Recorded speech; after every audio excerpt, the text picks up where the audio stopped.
David Morgan with Money and Metals for the week ending September 11th, 2015. Well, on the global money markets, the big news really is the amount of money that's leaving China, about 93 billion recently, due to the currency devaluation.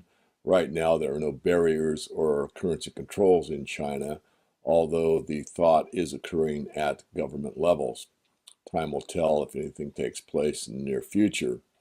Meanwhile, most of the news was in the gold and silver sector this week.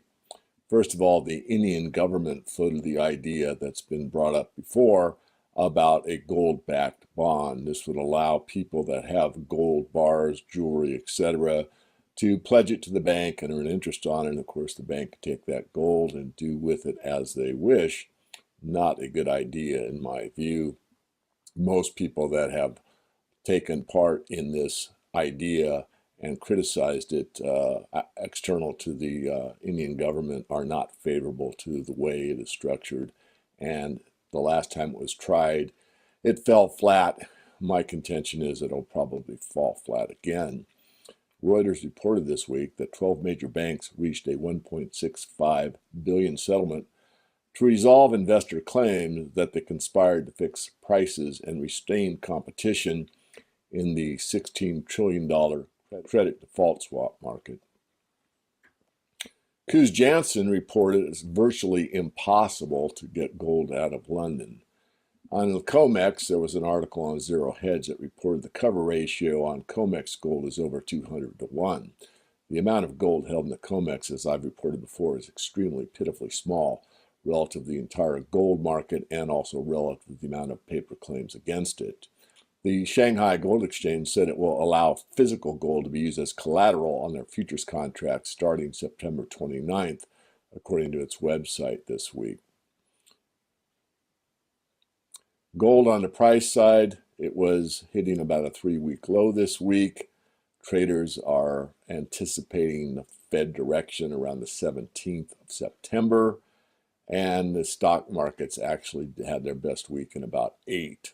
Reuters also reported on Friday that gold sales in the United States and Europe have surged in the third quarter, with sales from the U.S. Mint reaching levels not seen since the price crash of 2013.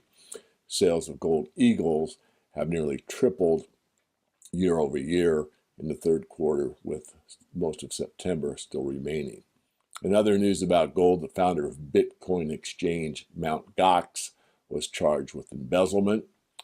And on the silver side, we found that the CME, the Chicago Mercantile Exchange, has lowered margin requirements on the mini contract for silver, the 1,000-ounce contract, by about 14%.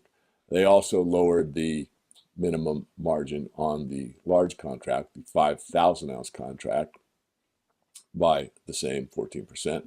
And again, they lowered the margin requirements on the palladium futures contracts as well. Speaking of India, again, on the silver side, they imported a massive amount of silver, they reported recently. And at the rate that they're currently importing silver into India, they are on track for perhaps 10,000 tons this year being imported into India.